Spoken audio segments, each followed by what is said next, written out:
नमस्कार दोस्तों, आज हम लेकर आए हैं उर्दू साहित्य के मशहूर और बेबाक लेखक सआदत हसन मंटो की एक दिलचस्प और सोचने पर मजबूर कर देने वाली कहानी किताब का खुलासा।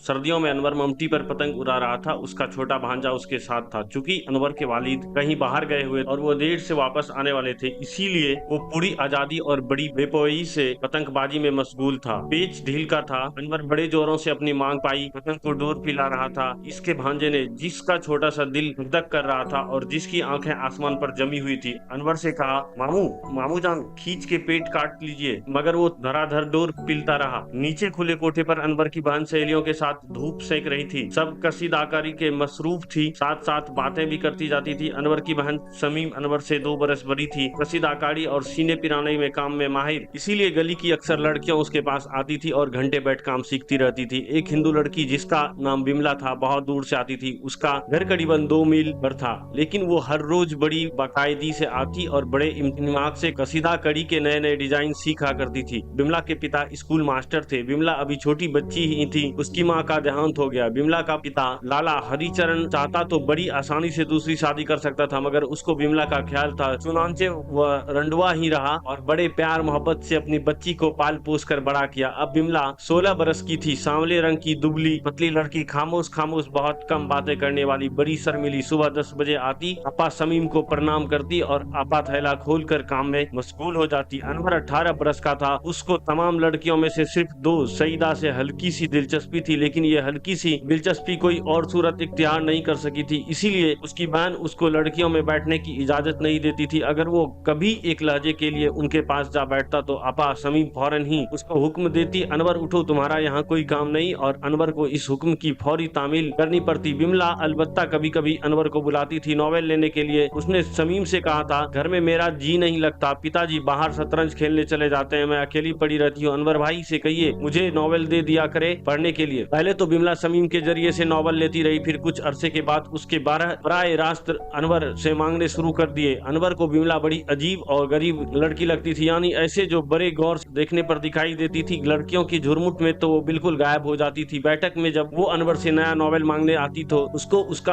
आमद का उस वक्त पता चलता जब वो इसके पास आकर धीमी आवाज में कहती, अनवर साहब ये लीजिए अपना नॉवेल, शुक्रिया। अनवर उसकी तरफ देखता। उसके दिमाग में अजीब और गरीब तस्बीहा फुदक उठती। ये लड़कियां तो ऐसे ही जैसे किताब का खुलासा। बिमला और कोई बात न करती, पुराना नॉवेल वापस करके नया नॉवेल लेती और नमस्ते करके चले जाती। अनवर उसके लिए मुत्तलिक चंद लम्हात सोचता, इसके बाद वो उसके दिमाग से निकाल जाती। लेकिन अनवर ने एक बात जरूर महसूस की थी कि बिमला ने 1-2 बार उसे कुछ कहना चाहता था, मगर वह कहते कहते रुक गई थी। अनवर सोचता, क्या कहना चाहती थी मुझसे? इसका जवाब उसका दिमाग यूं देता, कुछ भी नहीं, मुझसे वो क्या कहना चाहेगी भला। अनवर ममटी पर पतंग उड़ा रहा था, पेच ढील का था, खूब डोर पिला रहा था। दफअतन उसकी बहन समीम की घबराई हुई आवाज, अनवर अनवर, अब्बा जी आ गए। अनवर को और कुछ न सूझा, हाथ से डोर तोड़ी और ममटी पर नीचे कूद पड़ा। वो कटा, शोर बुलंद हुआ। अनवर का घुटना बड़े जोरों से छील गया था। उसको इसका दुख था। इस पर उससे हरीफ फतिहाना नारे लगा रहे थे। लंगराता चारपाई पर बैठ गया। घुटने को देखा तो उसमें से खून बह रहा था। बिमला सामने बैठी थी। उसने अपना दुपट्टा उतारा, किनारे पर से थोड़ा सा फाड़ कर पट्टी बनाकर अनवर के घुटने पर बांध दिया। अनवर उस वक्त अपने पतंग के मुत्तलिक सोच रहा था। उसको यकीन था कि मैदान उसके हाथ रहेगा, लेकिन उसके पिता की बेवकत आमद से उसके मजबूर कर दिया था। वे अपने हाथों में से इतने बड़े हुए पतंग को खात्मा कर दे। हरीफों के नारे अभी तक गूंज रहे थे। उसने गुस्सा आमेज आवाज में अपनी बहन से पूछा, अब्बा जी को भी इसी वक्त आना था? समीम मुस्कुराई, वो कब आए हैं? अनवर चिल्लाया, क्या कहा? समीम हंसी, मैंने तुमसे मजाक किया था। अनवर बरस पड़ा, मेरा बेरागर कराके आप हंस रही हैं? अच्छा मजाक है। एक मेरा इतना बड़ा हुआ पतंग गारत हुआ, लोगों की आवाजें सुने और घुटना अलग जख्मी हुआ। यह कहकर अनवर अपने घुटने की तरफ देखा। सफेद मलमल की पट्टी बंधी थी। अब उसको याद आया कि ये पट्टी बिमला ने अपना दुपट्टा फाड़कर उसके बांधी थी। उसने शुक्रगुजार आंखों से बिमला को देखा और उसको ऐसा महसूस हुआ कि वो उस जख्म के दर्द को महसूस कर रही है। बिमला समीन को मुखातब हुआ, आपने बहुत जुल्म किया, ज्यादा चोट आ जाती तो। वो कुछ और कहते रुक गई और कसीदा काटने में मसरूफ हो गई। अनवर की निगाह बिमला से हटकर सईदा पर पड़ी। सफेद पुल ओवर में वो उसे बहुत भली मालूम हुई। अनवर उससे मुखाताब हुआ, सईदा तुम ही बताओ, ये मजाक अच्छा था, हंसी में फंसी हो जाती तो। समीम ने उसे डांट दिया, जाओ अनवर, तुम्हारा यहाँ कोई काम नहीं। अनवर ने एक निगाह सईदा पर डाली, बहुत अच्छा कहकर उठा और लंगड़ाता लंगड़ाता फिर ममटी पर चढ़ गया। थोड़ी देर पतंग उड़ाए, गुस्से में खींच के हाथ मारकर करीबन 1 दर्जन पतंग काटे और नीचे उतर आया। घुटने में दर्द था, बैठक में सोफे पर लेट गया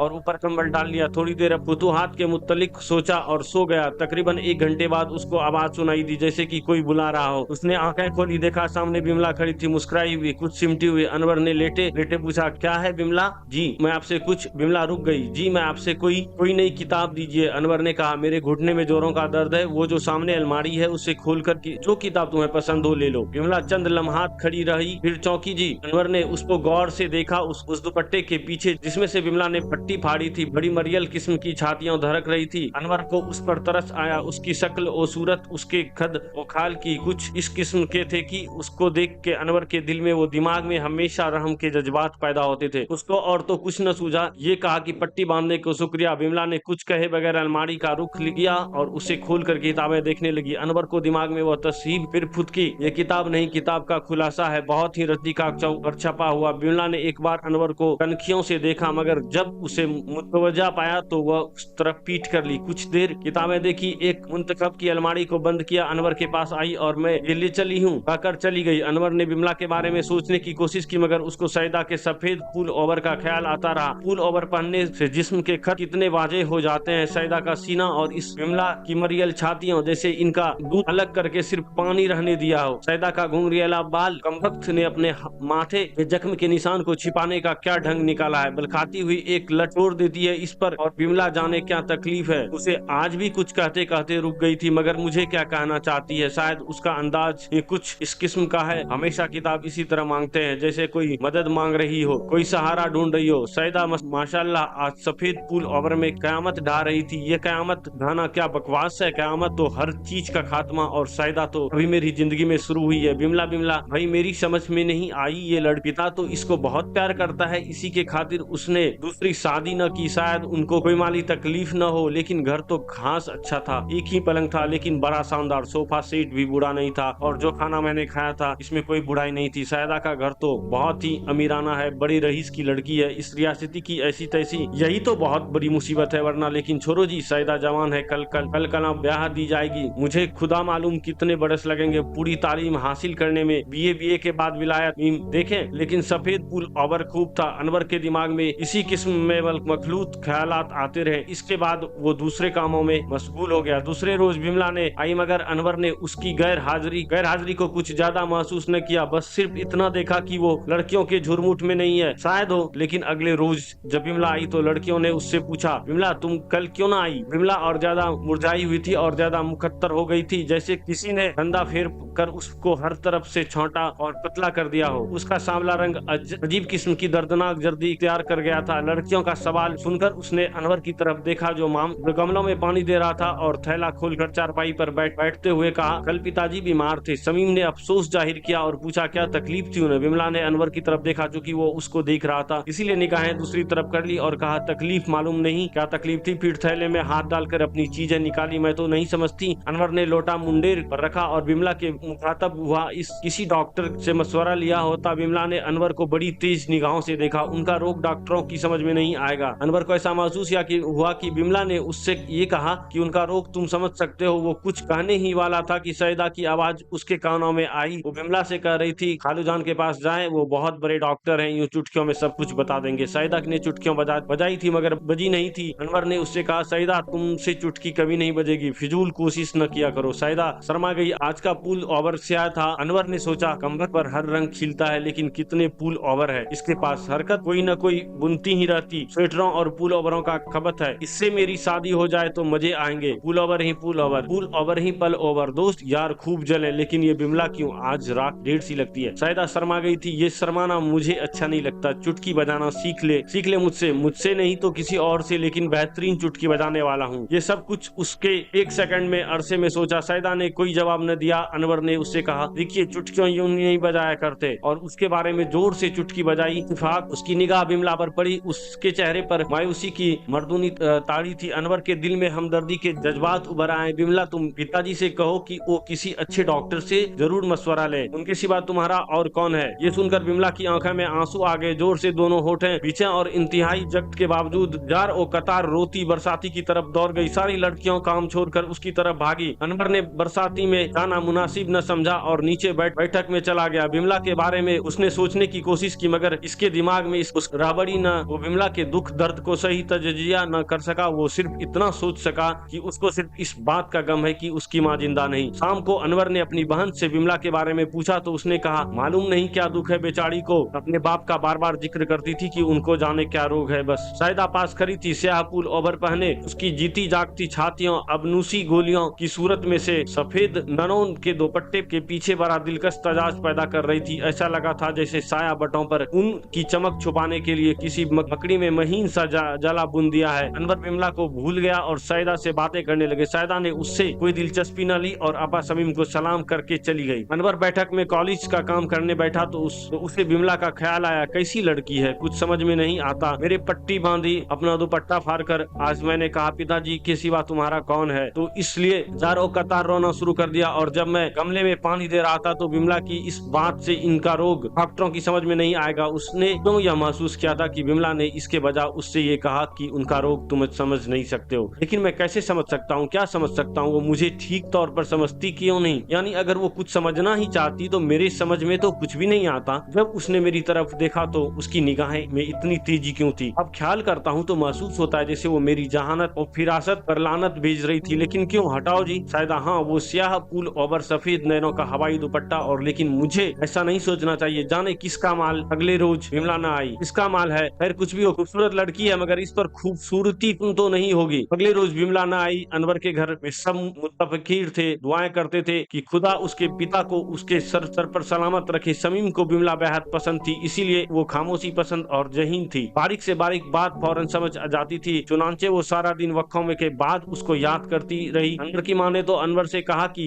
वो साइकिल पर जाए और विमला के पिता की खैरियत दरियाफ्त करके आए। अनवर गया। विमला सागवान के चौड़े पलंग पर औंधी लेटी थी। सांस का उतार चढ़ाव तेज था। अनवर ने हौले से पुकारा तो कोई रद्द ए अमल न हुआ। जरा बुलंद आवाज में कहा, विमला। वो चौकी करवट बदल कर उससे अनवर को देखा। अनवर ने नमस्ते की। विमला ने हाथ जोड़कर उसका जवाब दिया। अनवर ने देखा कि विमला की आंखें मैली थी, जैसे वो रोती रही थी और उसने अपने आंसू खुशक नहीं किए थे। पलंग पर से उठकर उसने अनवर को कुर्सी पेश की और खुद फर्श पर बिछी हुई दरी पर बैठ गई। अनवर ने कुछ देर खामोश रहने के बाद वहाँ सबको बहुत फिक्र थी, पिताजी कहाँ है। विमला ने मुरझाए हुए होठ खुले और उसने खोखली आवाज में सिर्फ इतना कहा कि पिता। अनवर ने पूछा, तबीयत कैसी है उनकी। अच्छी है। विमला की आवाज उसकी आवाज नहीं थी। तुम आज नहीं आए तो सबको बड़ी तशवीश हुई। अम्मी जान ने मुझसे कहा साइकिल पर जाओ और पता लेकर आओ लाला जी कहाँ है, शतरंज खेलने गए हैं। तुम आज क्यों नहीं आई। मैं यह कहकर विमला रुक गई। थोड़े वक्फे के बाद बोली, मैं अब नहीं आ सकूंगी, मुझे एक काम मिल गया है। अनवर ने पूछा, कैसा काम। विमला ने एक आ भरी कल ही मालूम हुआ। जाने क्या, ये कहती हुई कांपी। ठीक है, जो कुछ भी ठीक है। फिर वो जैसे अपने अंदर डूब गई। कुछ देर खामोशी रही, फिर अनवर से उकता कर पूछा, मैं उनसे क्या कहूँ। विमला चौकी। क्या। अनवर ने अपने अल्फाज दोहराए, मैं उनसे क्या कहूँ, और कुछ कहने की जरूरत नहीं। सबको नमस्ते। अनवर कुर्सी पर से उठा, हाथ जोड़कर विमला को नमस्ते की। विमला ने इसका जवाब दिया, मगर अनवर खड़ा रहा। विमला खला में देख रही थी। थोड़ी देर के बाद अनवर उस पर मुखातब हुआ, विमला, मुझे ऐसा महसूस होता है कि मुझे ऐसा लगता है कि तुमने मुझसे कई बार कुछ कहने की कोशिश की मगर कह न सकी। मैं पूछ सकता हूँ। विमला के होठों पर एक जख्म खुर्दा मुस्कुराहट नमूदार हुई। अनवर अपनी बात मुकम्मल न कर सका। विमला उठी, खिड़की के साथ लगकर उसने नीचे बरी बद्रू की तरफ देखा और अनवर से कहा, जो मैं कह न सकी तुम समझ न सके, अब कहने और समझने से बहुत परे चला गया है। तुम जाओ, मैं सोना चाहती हूँ। अनवर चला गया। विमला फिर न आई। करीबन 10 महीने बाद अखबारों में से यह सनसनी फैलाने वाली खबर शाये हुई कि बड़ी सड़क की बद्रू में एक नौजैदा बच्चा मरा हुआ पाया गया। तहकीकात की गई तो मालूम हुआ कि बच्चा लाला हरिचरण स्कूल मास्टर की लड़की विमला का था और बच्चे का बाप खुद लाला हरिचरण था। सब पर सकता छा गया। अनवर ने सोचा तो सारी किताब का खुलासा ये था। तो दोस्तों, आपने सुनी उर्दू साहित्य के महान कथाकार सादत हसन मंटो की लिखी हुई कहानी किताब का खुलासा। मंटो की कहानी हमेशा समाज की सच्चाई को बिना किसी डर के सामने रखती है और यही वजह है कि उनकी रचनाएं आज भी उतना ही प्रासंगिक और प्रभावशाली है। उम्मीद है यह कहानी आपको सोचने के लिए एक नया नजरिया देगी।